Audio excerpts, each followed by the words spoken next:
Indeed, Vice President Constantino Chiwenga was right in saying corruption is now a security threat. Sanavida mashoko arikubatoka panapa naDr. Walter Mzembi vachiti aiwa VP Chiwenga pakataura mashoko kuti corruption is now a security threat to our state.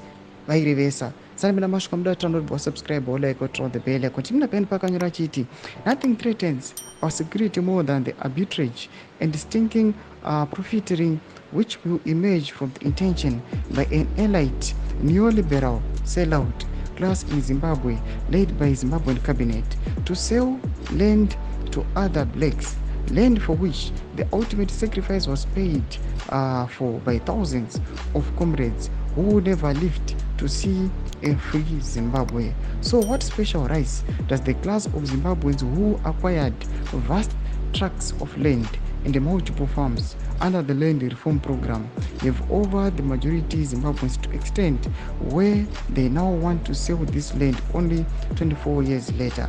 Number one, what and how much did they pay for it? Number two, are they the ones compensating white farmers? Number three, what really is their justification for selling this land? Number four, did they comply with the legislated maximum farm sizes on acquisition? Are they selling hectarage outside these limits?